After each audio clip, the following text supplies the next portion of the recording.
Hello everyone and welcome to my channel. This is Starfish, Tarot and Spirituality. I'm Laura and I'm very glad you're here. For my subscribers, this is a much better background than the last one. I am home, doing well, a little tired, but I am continuing to heal, and this is obviously part of my life plan, which I didn't plan on. But as we know, the universe is the universe, and they obviously did. But I am getting excellent care, and I should be okay. And today I am really excited. I had wanted to showcase this deck before, but I thought I would bring in the entities of the dragons. And this is from the Dragon Path Oracle. It's by Caroline Mitchell. It's a really beautiful deck. I think the cards are powerful, and a little bit about dragons. They are just as much part of our spiritual growth as anyone else. They have their own personalities, and each one carries its own teachings or guidance. They're creative, inquisitive, and honorable beings who at times demonstrate a dry sense of humor, enormous compassion, and immense power. So they are alchemists, shapeshifters, and healers who work with the archangels and ascended masters who were integral to Atlantis. They have connections to the planets, our galaxy, and galaxies beyond. Dragons give unconditionally. They support us along our journey and are without judgment. So they are part of the entities, including fairies and unicorns, and that magical realm of wonderful creatures that you can welcome into your life. You can read more about them. Ask them with your heart to come into your life. I don't think anything is very complex or spiritual. Like when you're calling the fairies, a lot of people, like I've said, have a large amount of ceremony that goes along with their calling the fairies or doing something to get their attention. You don't have to, you just have to use your heart. And in your heart, if you welcome the fairies in, the unicorn, like all of these other medical, physical creatures, you can ask them to just walk with you and become part of you, and then acknowledge them. You can read up, most shiny things, coins or certain things. You can read up on what particular dragons there are, because there are many. There's seasonal dragons, there's earth dragons, there's just as many dragons as there are fairies, unicorns, or other metaphysical creatures that you choose to add into your realm of support to get through this lifetime as humans, because it's not easy. So anyway, as always, I ask that you take a breath, see which card calls to you. Is it card number 1, 2, or 3? Card number 1, card number 2, or 3?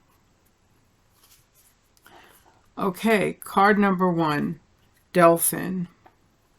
This is a really pretty card. It's a really beautiful dragon. And the Delphin, as in the book, I apologize, I'm not as polished as I am. I'm a little bit slower. You can choose to heal and be healed, or swim in the riptides. Delphin is the etheric counterpart of the whales and the dolphins. The whales are the Earth's record keepers, and the dolphins are our spiritual ancestors. They carry the blueprint of our spiritual existence here on Earth. The wise old dragon of the deep carries the same knowledge and understanding within the depths of his being. Delphin has this to say about our journey and the oceans of our planet. The waters of Earth can cleanse or maim, support or take life. You too are faced with a similar choice. You can choose to heal and be healed, or swim in the riptides. Neither is wrong. It is only a matter of perspective and choice. You have been faced with arduous situations at times, and made some bad choices too. Remember, you are human, and as humans must, your race makes mistakes and on occasion poor decisions. But that is all part of learning. It is time to forgive yourself and others. Move on. Delphin tells us to look deep into our soul and ask, what is your purpose on earth? What is it we must discover about ourselves? Are we healers? A spiritual being? Guiding light for others to follow? Are we speakers of the truth through science? Are we called to work with him possibly as ecologists or even marine biologists? He is very useful to call upon when we feel stuck and unable to go with the flow. His presence acts as a reminder that we would do well to stop struggling and surrender to the ebb and flow of life. For that which we resist persists. Your task is to uncover your driving passion and kickstart the job you came here to do. This card is sending out a message as to myself as well. My health challenges right now, I just have to go with the flow. I've tried very hard not to wonder why it's me or what is me. I've just gone with the flow, that I can accept it. Possibly it's getting rid of something old or something harmful that needs to be released. And it's not easy. I kind of think of it every day and I try, but that's all we can do. But please decide what you're going to do. It's okay. The universe has got your back. And the second card is Emergence. This is a really nice card. This is actually a lovely oracle deck. You are responsible for your life, your behavior, and your experiences, and more importantly, how you react to them. Sometimes as spiritual beings, we find our human experience on earth can be quite tough. Listen to the wisdom of emergence. And as he says, I'm sorry, my cat's in the picture. Listen to the wisdom of emergence. As he says, it's time to reflect. You need to take stock of what you value and what is important to you. Contemplation and quietness are required. Your experience may have been vexing. It is unwise to dwell on them, but you can learn from them. Understand those you need to remember and let all others go. From this place, a new vibrant you can emerge. But first, you must allow yourself time to reflect. Go within to that inner place of peace and bring forth that which you wish to be.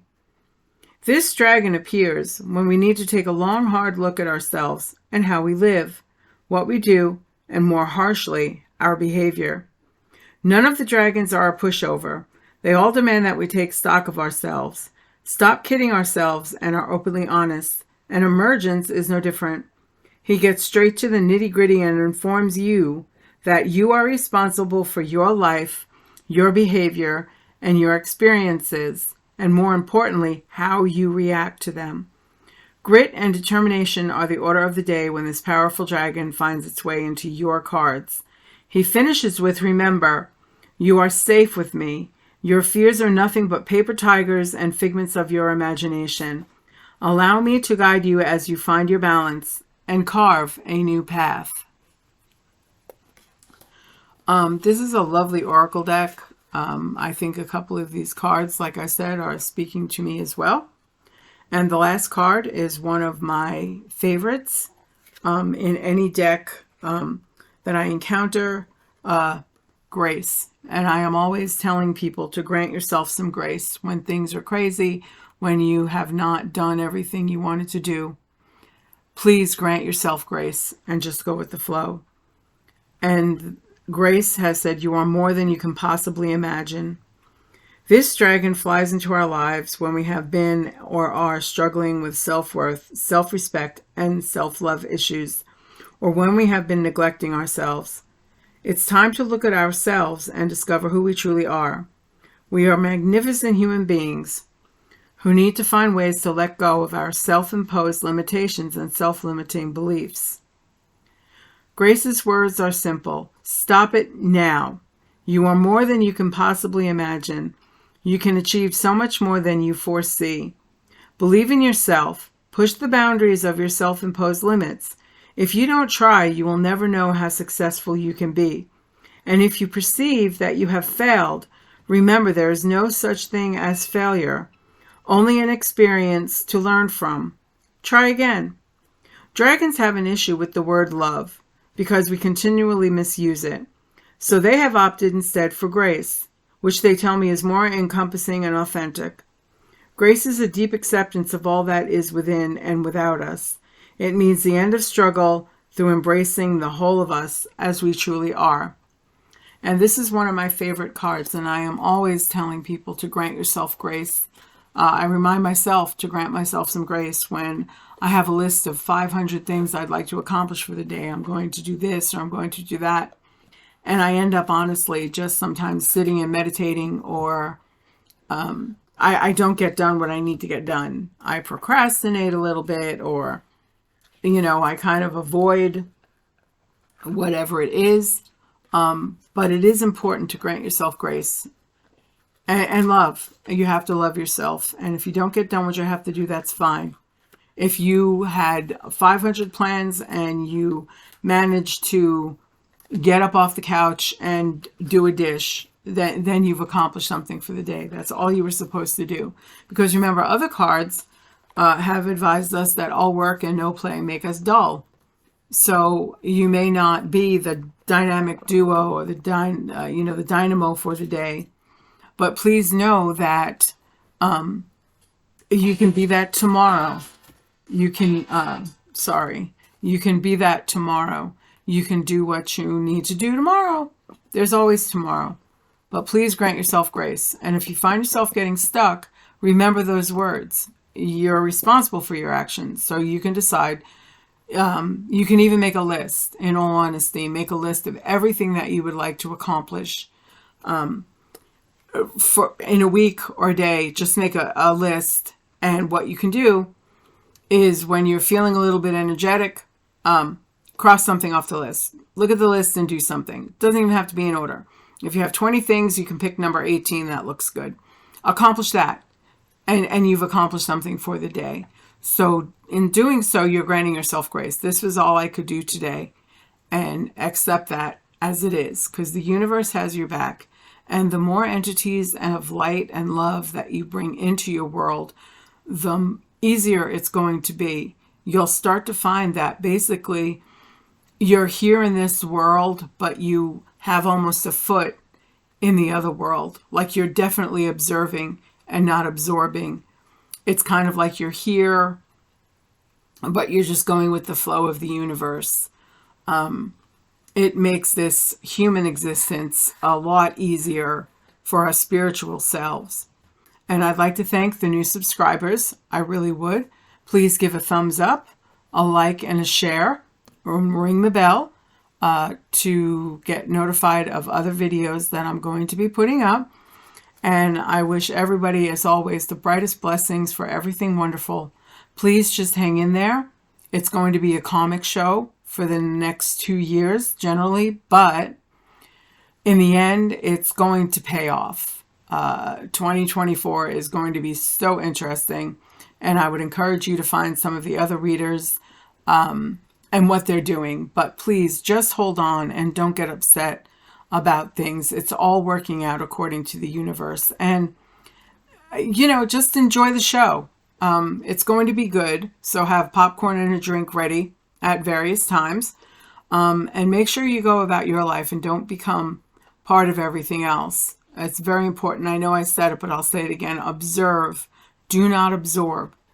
Remember your crystals. Remember the other techniques that we've used or I've given to try to move about this life without becoming part of everything in the life. And anyway, I thank you so much. Please like and share, and I will see you next time. Thank you so much.